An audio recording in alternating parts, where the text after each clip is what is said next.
Welcome to Manifest, hosted by international evangelist, teacher, and author Perry Stone. Enjoy unique insight into prophetic and practical truth. It's time to feast on fresh manna, so get ready to be blessed and encouraged. And now, here is your host and teacher, Perry Stone.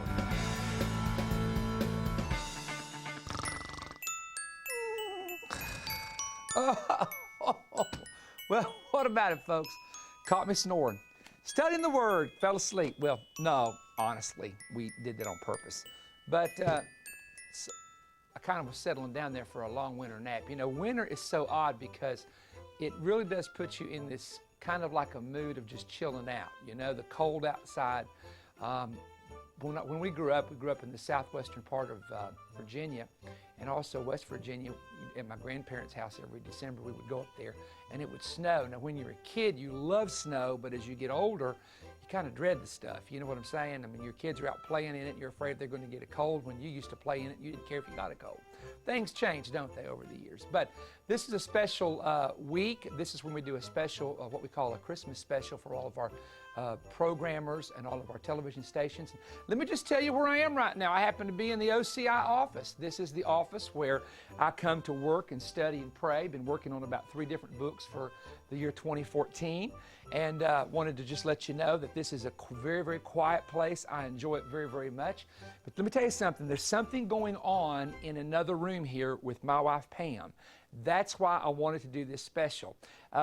Many of you may know this if you are familiar with our ministry, and a lot of you don't know this. My wife is an absolute fabulous cook. I'm not just saying that. And I know what she's preparing right now because it just so happens to be our camp meeting night tonight at OCI once a month at 5 o'clock.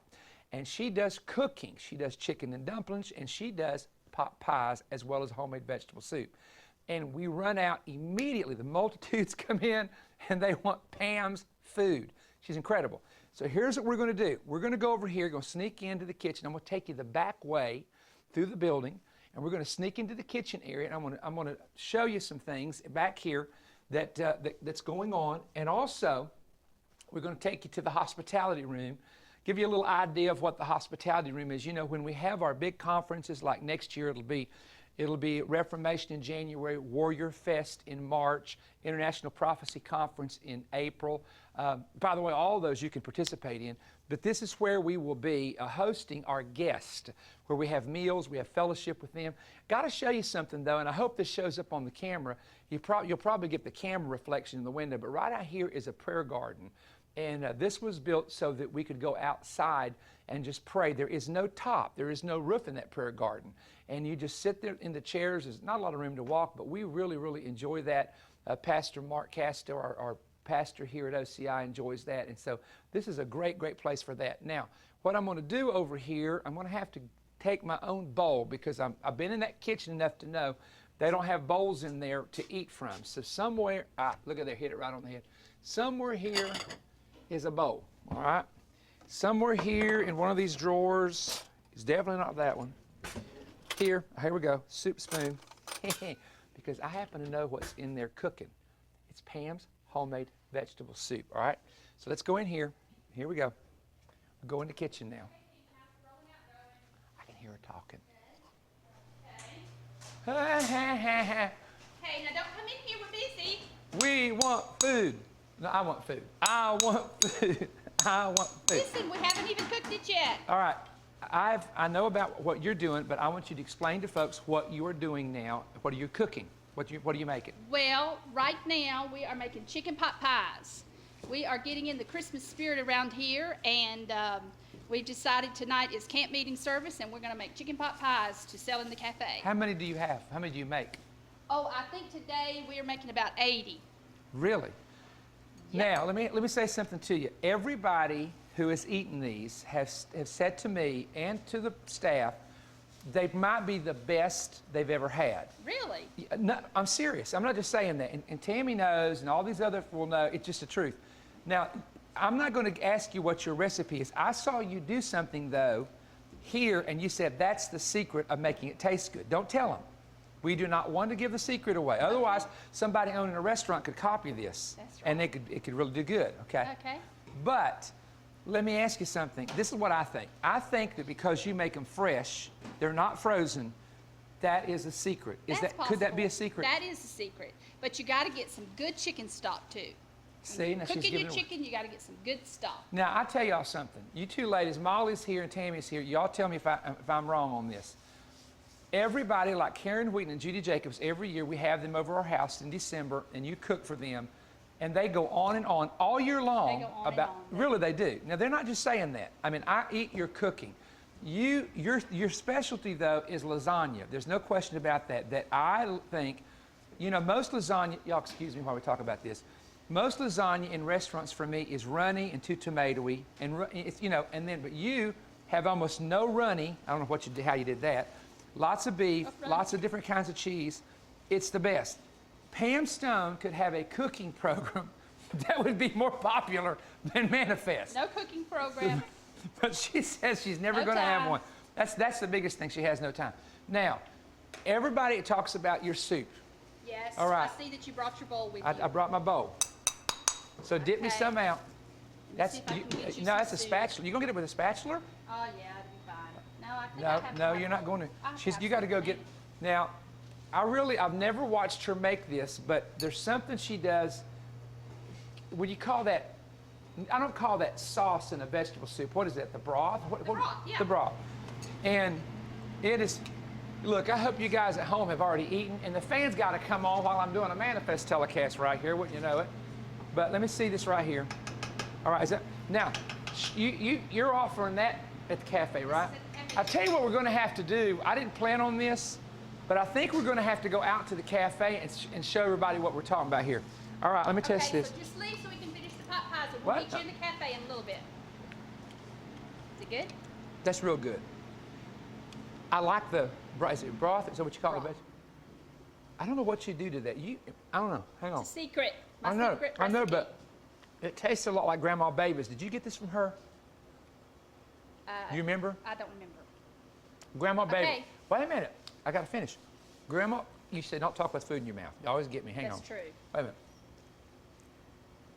Grandma Baby was Italian, and she cooked the vegetable soup every Christmas. We'd go up there. She had, remember? And I remember when I took this gorgeous, drop dead, absolutely fantastic. I can't even describe her girlfriend I had up there to see my grandmother. I think she was about 19 at the time. Her name was Pam Taylor. Yeah. Yeah, you remember those days. Uh-huh. Green eyes. And you were so impressed with Grandma's cooking. Now, this girl, let me tell you something. She's been cooking since she was about, what, 16 maybe, 17? And when you lived at Northport, Alabama, you lived with the family, and you did the cooking for them. And so let me suggest something to all the girls out there, okay? If you really want to get a really good husband, learn how to cook. Really, is that true? Yep. I mean, Learn how to cook. learn how to cook. And Pam in the past, she doesn't do this now, but she had some cooking classes for some of the young girls. And one of the girls told us the other day, when I make burritos, they just brag on my burritos.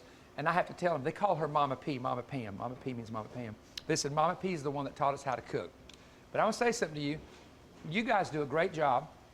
And when we have like a conference here, Pam will be cooking, you know, Reformation, Warrior Fest, some of the big conferences that we have, Prophecy Conference. So let me just say this to you. If you plan on coming to any of the conferences this year, look for the vegetable soup, the pot pie. But let me tell you what the clincher is. Let me tell you the one thing. You know what I'm about to say, I think. The one thing you all make, yeah, here you go. The one thing you all make that I can only have one because I have to balance my sugar, my glucose. You absolutely make the best fried pies, Fried pies.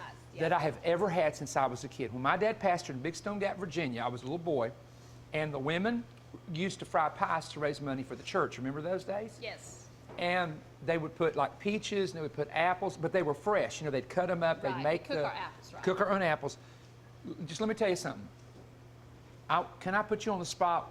When we have our big conferences, will you make some pies? I'll see. You'll see. I'll see. I want a commitment.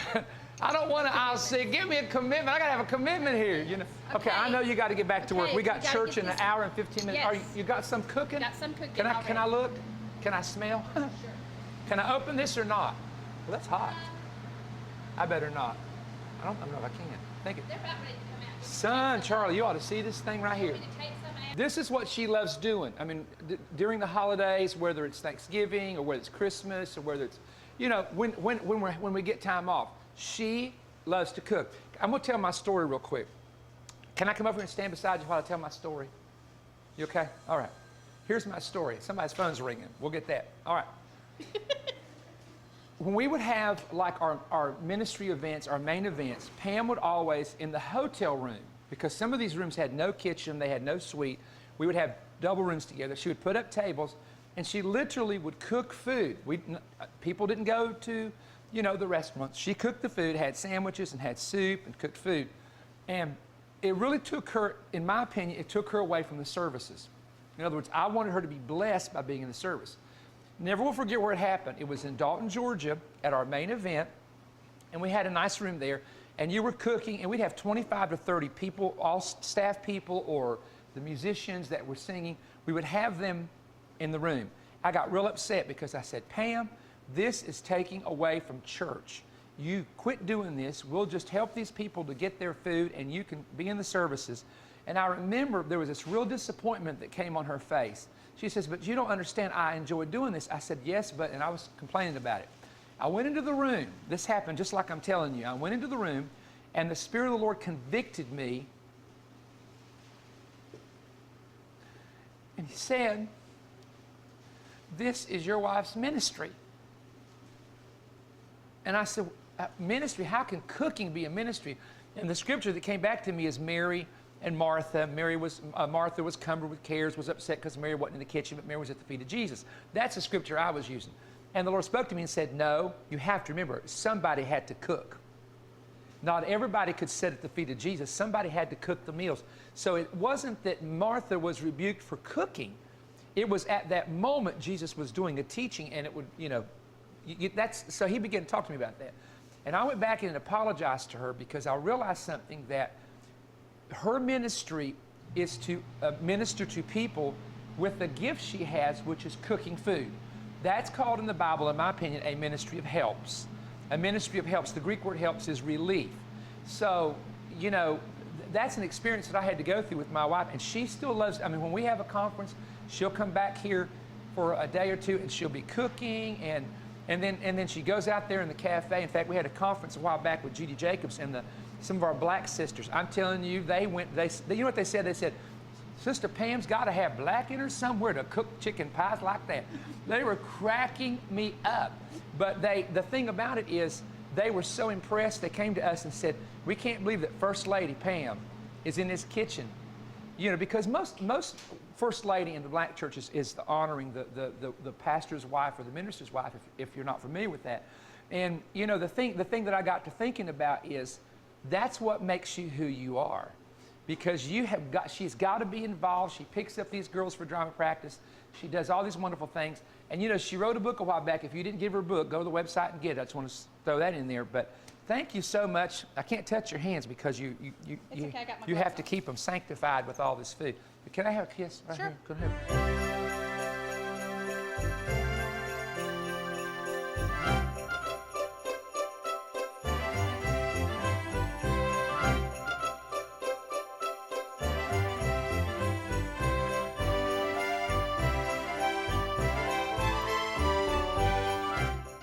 Okay, now I've left the kitchen. I'm still eating on this soup. I told the guys, I said, check my teeth, make sure I don't have a carrot stuck in my tooth. That's the worst thing in the world, be talking to somebody, you got food hanging out of your mouth.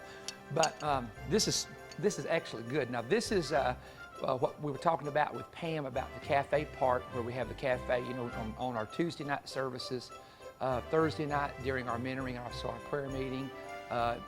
Actually now from 3 to 11, the whole thing is open.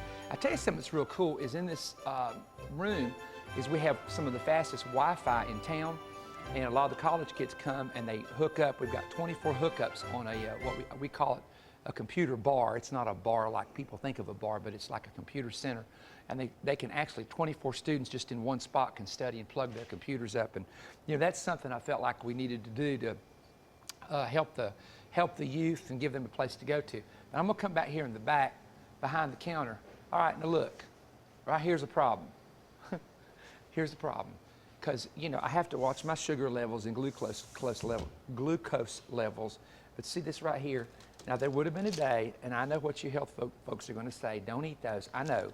But I'm saying there would have been a day I love this stuff right here. And obviously some other people do because there's only 2 of those left. But got to watch yourself, you know. Can't eat that like I used to. I'm coming back here to Brady. Come here, Brady. Come over here with me. Now, this young man right here, let me see if we can get a backdrop that'll work for us. This young man right here, how long have I known you? As far as the number of years now, would you say? 14, 15 years. It's been about that. Okay. Been a while. Tell them what you started doing when you were like, what, 8 and 9 and 10? 9 and 10, singing. Singing at my meetings. So I've got video of him when he was just, we call it knee-high to a grasshopper back in Virginia. And he could sing back then. I mean, he could bellow a song out. And so he still does that on Tuesday nights occasionally. You lead our praise and worship here. But do you enjoy doing this? We've moved you out of VOE, out of the shipping department over here to kind of run the cafe. Do you enjoy doing this? Love it. What do you like the most about it? I mean, really? I enjoy seeing the people. Meeting them? Being able to minister to the people in this scheme as well. Right. Okay. What are some of the things we got over here that people like the most? Because I've never even asked you this. This is our Christmas. Uh-oh.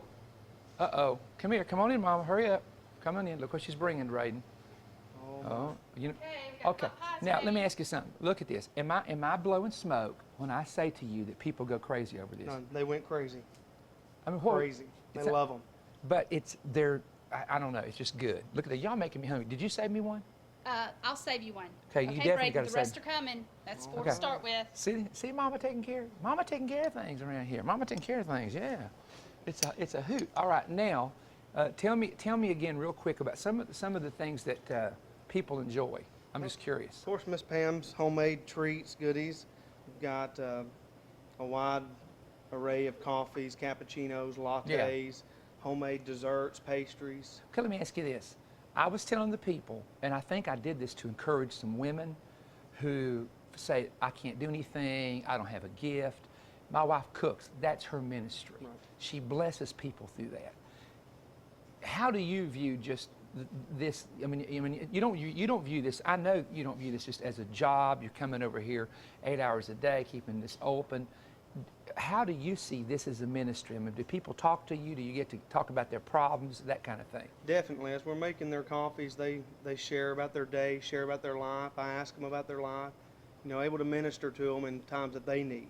Okay, we would call this, or I guess the church would call this, a marketplace ministry, in that you're doing something that meets people's need. Right. For some Christians, it's real estate. For some Christians, it's the auto industry. For others, it would be a factory that they own, or small business they own. But marketplaces where you, as a believer, use those opportunities not only to help people to meet a particular need, an automobile, a house, property, clothing, but you use those opportunities to hear their testimonies or hear their needs, and then share prayers with them.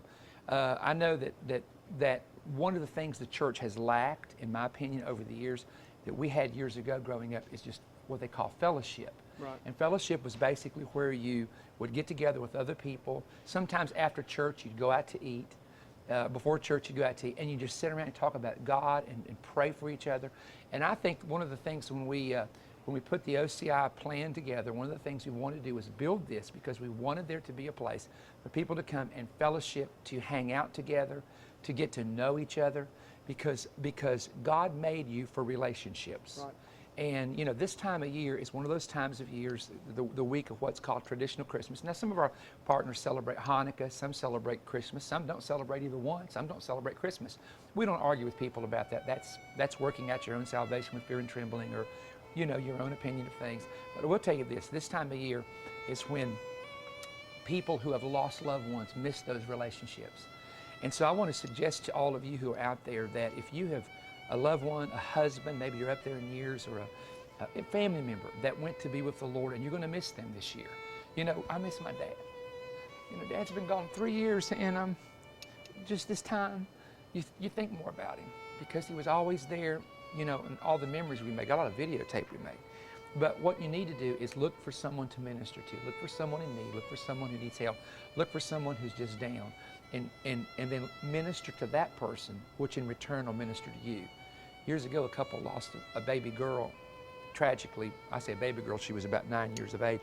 And the Lord gave me a word, go minister to orphans. And God healed them of their loss by ministering to kids who didn't have a mom and dad. So during this time, just remember, Jesus is alive, Jesus is Lord. This whole time is just about honoring, remembering Him coming to earth for us. And I just pray you have a great time and a great season. You know, the announcer's going to come in just a moment, share with you how to get the CDs and DVDs of our conference that was recently held in the big hall here at OCI. I'll be back in just a moment.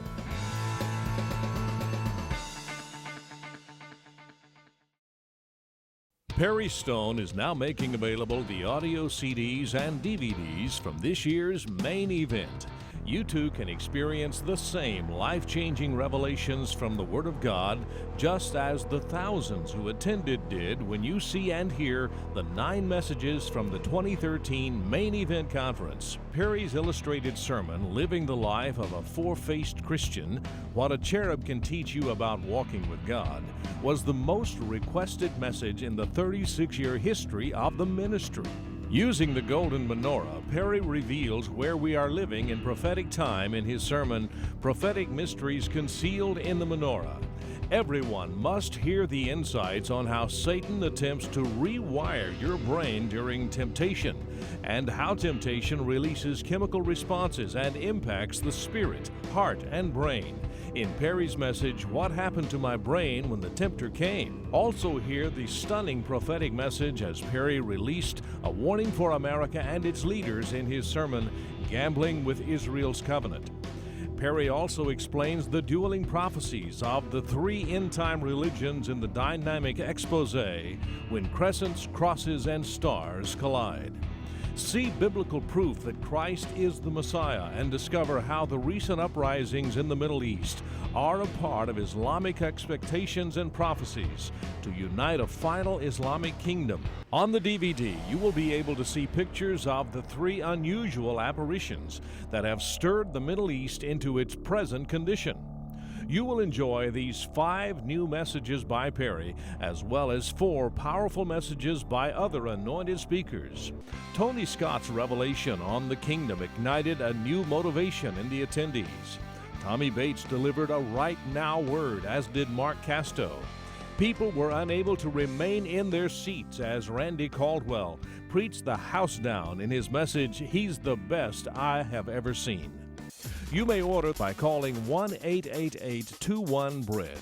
That's 1-888-212-7323 or online at perrystone.org. Request offer number 13ME-CD for the CD set or 13ME-DVD for the DVD set. You may also write to Perry Stone, Post Office Box 3595, Cleveland, Tennessee 37320. The 9 CDs are for a donation of $55 or more, and the 9 DVDs are for a donation of $95 or more. The CDs are the messages only, but the DVDs have the messages and the pictures Perry used for illustrations as well as powerful praise and worship music. And by ordering, your support helps keep Manifest on the air. We look forward to hearing from you soon. I wanted to do something different during this Christmas season, and I came up with the idea of taking you to the new OCI building. That's my office and the kitchen where Pam was working. And that night at the camp meeting, she had about 100 pies made, and I mean, they went like that. She fixes chicken and dumplings, she fixes pies, she fixes etouffee. And I'm telling you, when you put the name Pam on it, it's like it's a madhouse there at the OCI Cafe. I thought you would enjoy that. And I do want to take a moment and express globally for those of you, I know a lot of our audience is Messianic believers and they prefer to celebrate Hanukkah, or many others celebrate what we call the traditional Christmas. But whatever you choose to do, we do want to remember that it was at this time that traditionally in the Christian church was set aside to remember and to commemorate that Jesus Christ came to earth. You know, had he not been born, then we would have no redemption whatsoever. I came across something interesting. I was doing a study about the birth of Christ and the Star of Bethlehem some time ago. And we as believers, I know I do, I believe that life begins at the moment of conception, because if there was no life, then the seed could not grow into a fetus and into a human being. It would be impossible. So we've always taught that. And I remember thinking about that. I personally believe that the birth of Christ would have been during one of the fall festivals.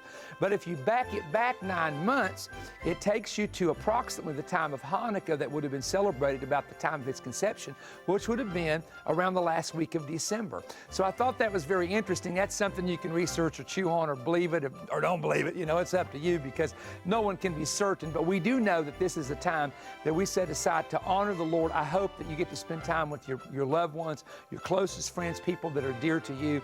And I hope you enjoyed this little time of, Pam doesn't come on the Manifest telecast much. You know, she wrote a book recently that some of you got, and I hope you've enjoyed that. But she doesn't say a lot, but when she does, she's got a lot to say with a lot of wisdom. Let me just mention to you also that we're coming to some areas, but we have our big Reformation movement Friday through Sunday, January 17th to the 19th at OCI here in Cleveland, Tennessee. Jake Hamilton, Eddie James, myself, the First Hearts Praise and Worship drama teams are going to be there. And you can go online at perrystone.org and you can get the information. It's free to attend, but we do want you to register, and we'll tell you how to do that on the internet. City Life Church in Tampa, Florida, Friday through Sunday, June the 24th through the 26th. We're looking forward to everybody in Tampa. Mark your calendar. Metro Church, Birmingham, Alabama, February 7th through the 9th, Friday through Sunday.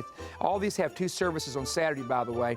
And then we're coming to Friday through Sunday, February 21 through 23, Free Chapel Worship Center there in Orange County, Irvine, California. Looking forward to that. So all the folks on the West Coast, you've been asking me about coming. I want you to plan your calendar around those services there at Orange County Free Chapel Worship Center. We have a number of other great things coming up. Our Prophetic Summit, our Warrior Fest, which is coming up. The best thing to do is go to perrystone.org, look it up on the internet, get the information, because we'd love to have you come and join us here in Cleveland, Tennessee. Cleveland someone asked me one time, where is Cleveland located? Well, if you've never seen a map, we're between Chattanooga and Knoxville, Tennessee, kind of at the real edge of the base of the beginning of the Smoky Mountains here in Tennessee. A lot of people love this area. We've had a lot of people, couples, and also people retire here in the Cleveland area. And we're just always a friendly city, and appreciate those who check us out, you know, and come to the meetings and support the town as well. But let me just talk to you for a moment. One of the most important things I could share with any of you watching me right now is the fact that Jesus came for a purpose. If any other religion had been sufficient to get men to heaven, it would never required Christ to come to the earth. And some people don't understand what was the process of him shedding blood to forgive men of sin. Why wasn't there another method or another way? Because the life of the flesh was in the blood, and by shedding his blood, he became the ultimate final sacrifice of all sin. For generations, animal blood didn't forgive sin. It actually atoned or hid the sin from the eyes of God. But with Christ's sacrifice, total redemption came, and now he is alive forevermore. The Bible says he's the high priest in heaven. And I want to encourage you, it doesn't matter if you're Hindu, Buddhist, Muslim, whatever you are in the world, can I challenge you just to ask God to reveal Jesus to you and see what happens? Let's just do that. Let me just throw that out there at you, okay? I'll be back next week with more teaching.